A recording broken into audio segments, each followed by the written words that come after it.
uses the line element and the metric line element. Friedman Robertson worked the metric in the morning, and Nandan have talked about that as well. And okay, sorry. And we have Einstein equation, and in the morning session we don't have the term and that the term square with the green line. We call that cosmological constant, or we could call it vacuum energy if you want, but they're not the same. So we have perfect fluid for the matter in the universe. And now we have, if we solve the Einstein equation with the Robertson-Walker metric, we get the Friedman equation. This is look a little bit different from in the morning session, because we have this term, which is called cosmological constant, lambda, and for the acceleration equation, we have this term as well. So and for the fluid equation, we can also beside the first law of thermodynamics, we can also use the covalently conserve of the energy momentum tensor to get this kind of this continuity equation. And this covalently conserve of the energy momentum tensor have to be this derivative have to be zero because of the Bianchi identity of the Einstein equation. The derivative of Einstein equation is called we say contracted Bianchi identity, and it must be zero, right? And okay, if we now consider the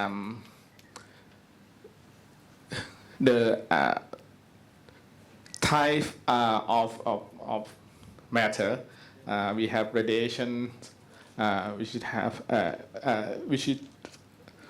the equation of state of the 1/3, or you can write P is equal to ρ/3.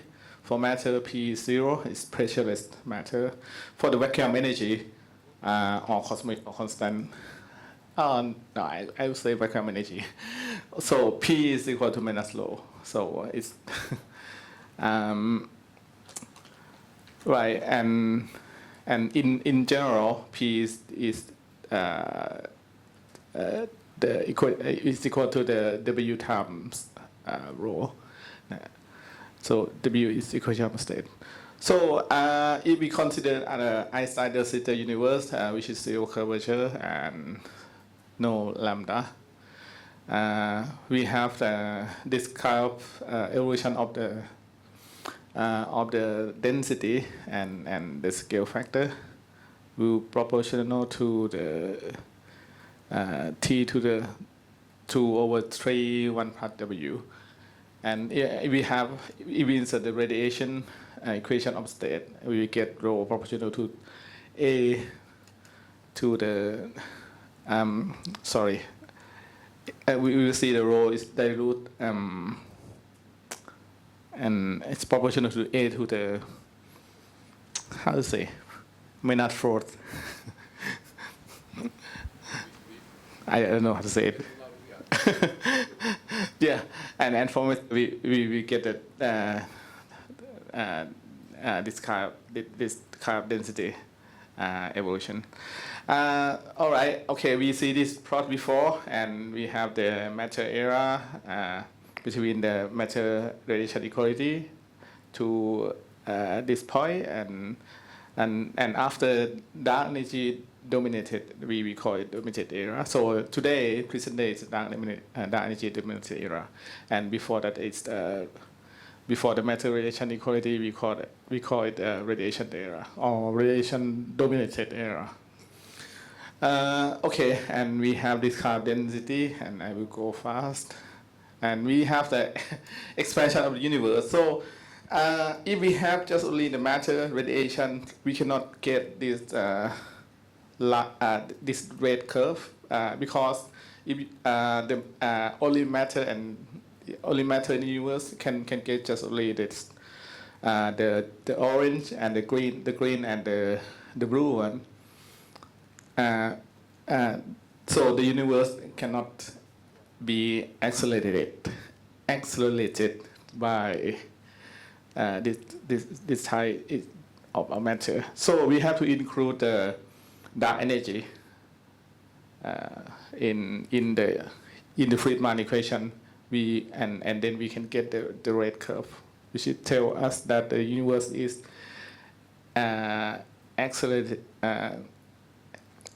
accelerating expansion. Right.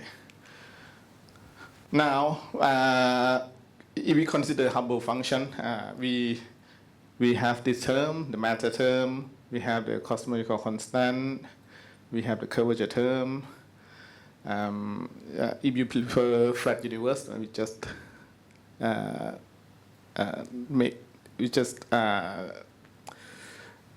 make it zero. And if we want to calculate the age of the universe, we just integrate over time. And yes, you put the Friedman equation here. This is dimensionless Hubble parameter. And yeah, Ez is just h hat over h naught.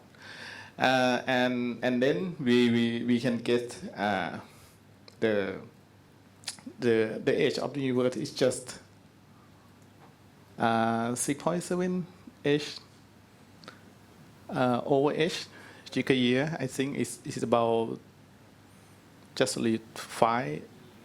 And sorry, it's about 9 giga-year, I think, which is not enough, because we know the evidence of the oldest globular cluster. They have the age at about 12 giga-year, and so it's impossible that the age of the universe is less than the age of the globular cluster. So we have to have this lambda. So this is the plot of the Cosmology the Hubble distance. Sorry, it's luminosity distance. Yeah, again the redshift, and yeah, that's just plot angular diameter distance you have seen in the morning before, and yes, and this is about the age of the universe. If we look back in time, so I just go quickly. Sorry. So we have.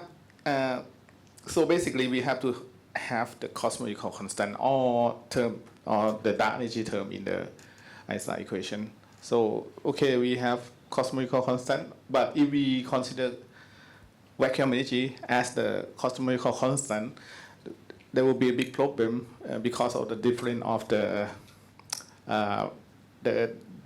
order of magnitude. We call that fine tuning problem. Yeah. So some history. So we have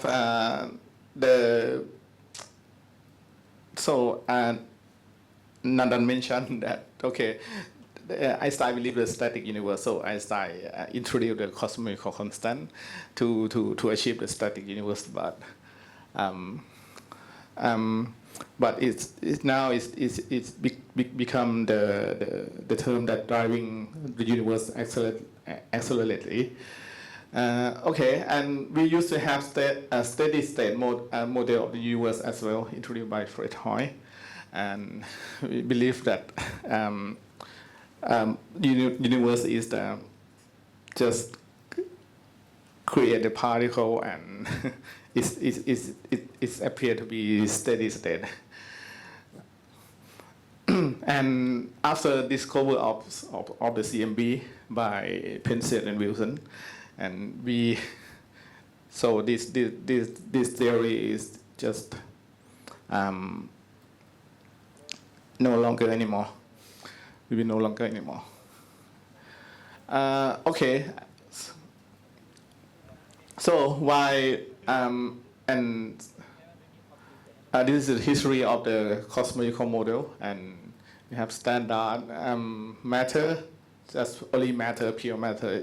We call Einstein system model, and we realize some missing matter, like the discovery of the dark matter, the cold dark matter from the rotation curve by Rubin in 1970s, and others. So and in the late 1990s, we realized that the cosmological constant could be the dark energy. And okay, and the in 1997 we discovered of the supernova that tells that the universe has accelerated expansion. So this is the biggest unsolved problem today. What dark energy? What is it? So we can add in theoretical, we can add the term of the dark energy, cosmological constant, sorry, to the Einstein-Hilbert action, and we will get this term as well to the Einstein equation, and we can solve for the Friesmann equation and acceleration equation. And this is the definition of the energy density of the cosmological constant. Yeah. Okay, I will move to some part about the thermodynamics of the universe. So for we know that the universe the universe contains many kind of particle. So, but the particle we know, if we do statistical mechanics, we know the distribution. We have a distribution function here for the boson and fermion. Okay, as far as we know, we have boson, we have fermion, and we have this kind of Bose-Einstein distribution, and for the Menasai, and the Dirac and Fermi-Dirac distribution for the plus side. And here we have chemical potential in the system as well, and we have this internal degree of freedom. Right, and when we work out in this equations, we use the natural unit. Yes, we said h bar is equal to c equal to Boltzmann constant, and it's equal to 1. Yeah, and we recover unit later. Okay, and what we have the relativistic matter. We have for the boson and fermion. And you see that, okay, if we calculate the pressure and the density, we will get the equation of state to be 1/3, as we have seen before. And for non-relativistic matter, and yes, we have this kind of number density when rho is much greater than the pressure. So if we consider the second law of thermodynamics, and the if the chemical potential is equal to 0, it's implied that the chain of entropy is 0. That means the entropy is conserved, and thus we have the entropy in this form, which is a constant. And for the density of the radiation, the Stefan Boltzmann law says that density proportional to the temperature to the fourth. So that means when the universe expands, the temperature will get lower, will decrease proportional to the decreasing of the temperature of the universe proportional to that scale. Proportional to how big of the scale factor, let's say. So temperature decrease as the universe expand. So the temperature of the CMB today is about 2 point something. 2.73, yes, 2.7255 Kelvin. So that means if we go back in time at the recombination era, also before the photon decoupling, at that time the temperature of the CMB should be about like 1,000 or above 1,000. Yes, this is the graphic diagram that shows that in the beginning of the universe, when matter, when the universe have a smaller volume and the matter in the universe get compressed until the temperature increased and the photon still couple with matter with electron, and at that time we cannot see anything because at that time if the photon was stuck with the matter, so the CMB, the cosmic microwave background, cannot release, and we cannot see things beyond beyond that. We cannot see it beyond that. So at the surface of the CMB, when CMB releases the photon, so yes, and at that surface we call the last scattering surface. So if the expansion rate is greater than the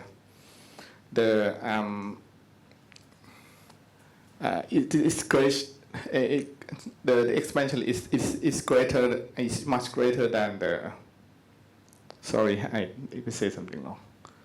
So if the expansion rate is greater than the interaction rate, that means the interaction will not be in the equilibrium anymore. So we call that the decoupling. So when the Hubble parameter is greater than the interaction rate. And yes, and some massive particle are freed out, and yeah, and the number density that dilute with the scale factor. This is just approximation, but if we want to precisely calculate, we have to solve for the Boltzmann equation for the non-equilibrium process. Right. Okay. Okay. Now we have the evolution of the photon density, evolution of the density of the photon. We have all the physics here, the number density for the blackbody spectrum. So photons still behave as a blackbody spectrum as the universe expands. So if we measure the CMB spectrum, it looks like a blackbody spectrum. So the temperature today is just 2.7, roughly 2.7 Kelvin. So that means if we go back in time at the recombination, so the universe will be hotter than say 0.1 electron volt. It means like it's about 1,100 Kelvin, something like that. Roughly approximation. Yeah, and that's the evidence of the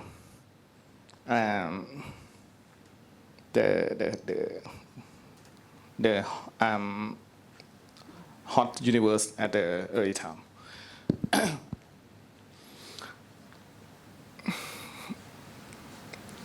Okay.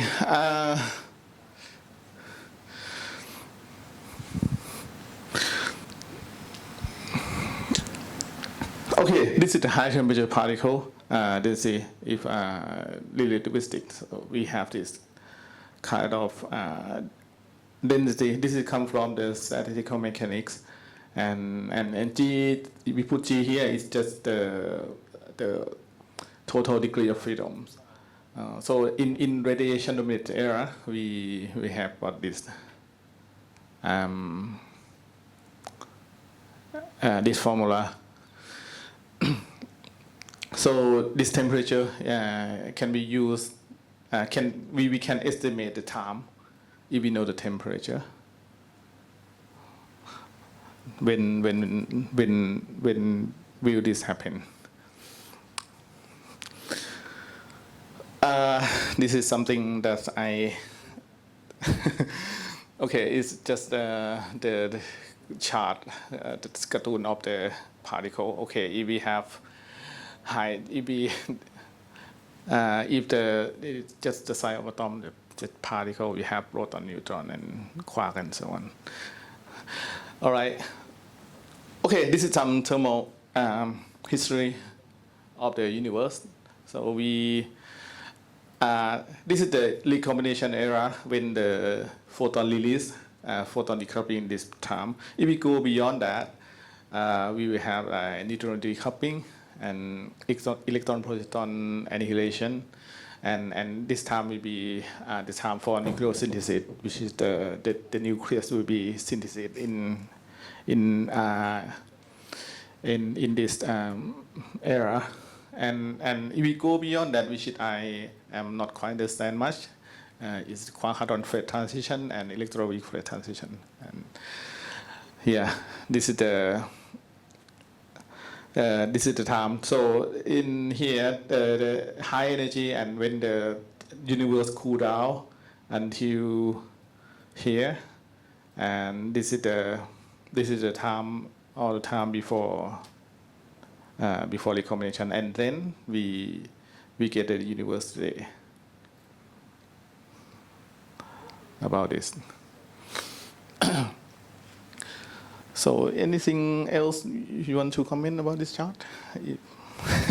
If someone wants to comment about this chart, then please feel free. No, don't move the laser too quick. Okay, sorry. You're not a Jedi. You're a Dark Lord. Yes, but Dark Lord still have laser, right? I have the same problem. Okay, I will talk a bit about CMB, the cosmic wave background. So as we know that after the recombination, we say decoupling. We can say decoupling. Okay, slightly interchangeable, but actually recombination happened before decoupling. So when decoupling means the electron will be completely free, but in the progress of the universe, they are not instantly decoupling. They just have some we call it combination, because the electron will be recombined with the atom to get the hydrogen atom, and this process is not instantly. So after the photon, which is around here, decouple with the outer particle, and they have a space, the hole between the proton and the electron here, so the photon can release, and we get CMB. And yeah, we can calculate the electron fraction of the by approximate the thermal equilibrium, assuming thermal equilibrium in this process, but it's actually not equilibrium. So yes, as I say, if we want to do it precisely, we have to solve for the Boltzmann equation. Yeah, so here this it should be chi, the Greek letter, the electron fraction. Okay, and yeah, we can try solving really in this simple way, and we get this equation which is called Saha equation. And then we plot the graph. We see the electron fraction from this x-axis. The horizontal axis is 1 plus the redshift, and this time is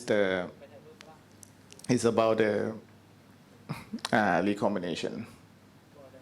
This is occurred at the 0.1 electron volt. Yeah, due to the low baryon photon ratio. What is the definition of key? Key is here. The number density of electron over the number density of baryon. Baryon is just proton and proton and the hydrogen. Yes.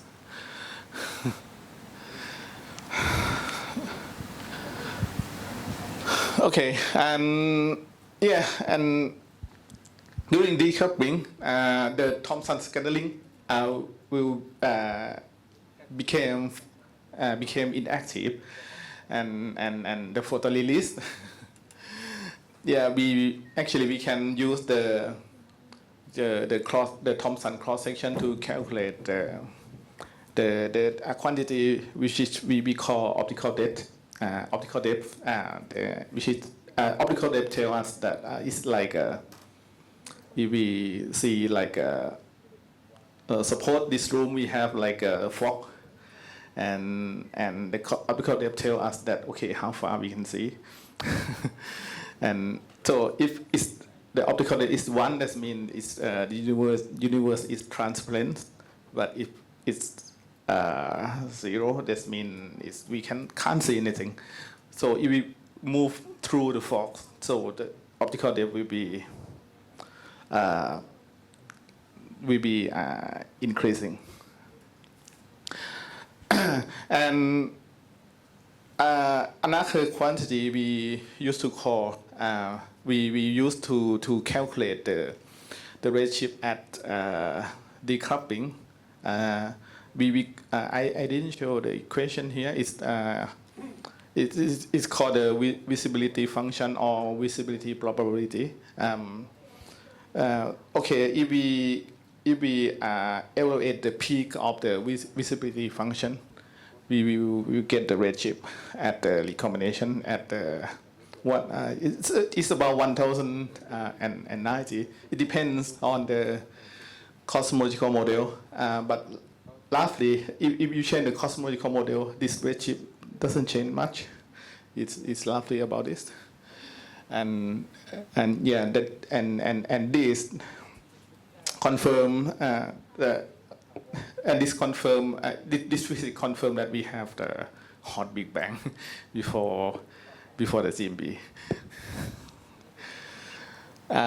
Yes, this is the cartoon. I didn't give the credit of this picture, and I should say the credit to the Kazuya Koyama.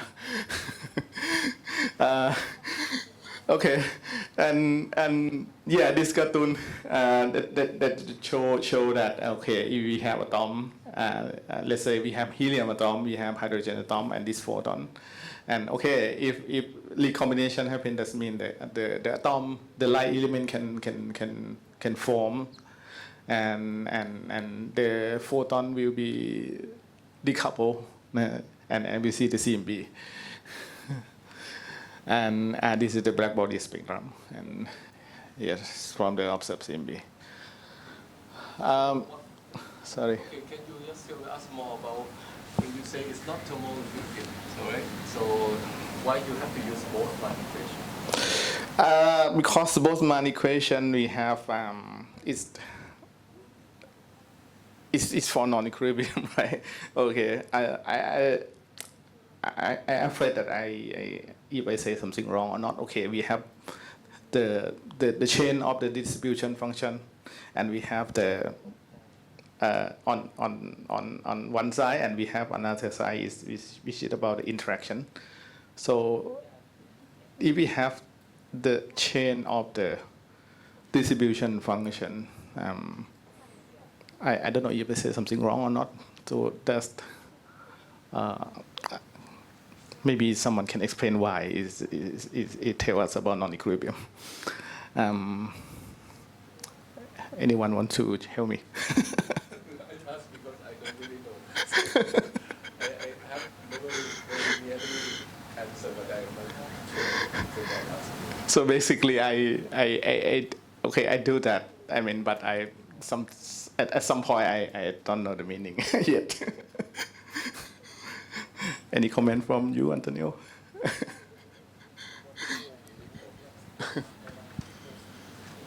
It's expanding, so it's not equilibrium.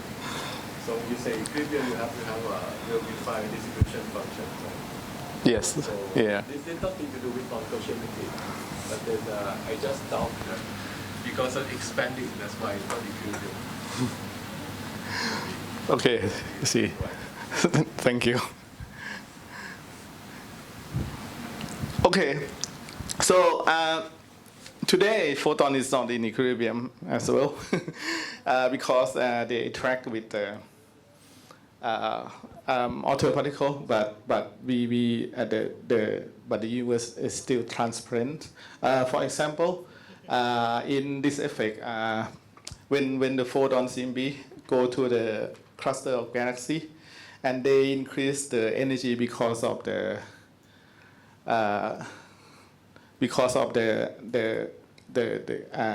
galaxy, the hot gas here, and when photon of CMB come here and they increase the energy and the wavelength of the photon get shorter, and the intensity of the photon, the CMB photon is cheap a little bit. We call this effect as the Sanjeev-Serdovic effect, and this is the one that's not about the statistical equilibrium.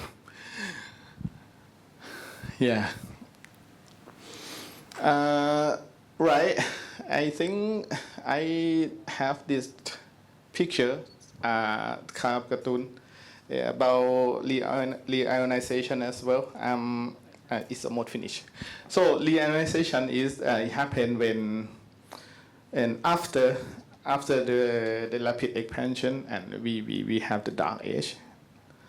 Around here everything is dark, and after that, after the gas gather together, we get the gas get compressed and they heat up itself, and we call that the reionization, which happen around, actually it's from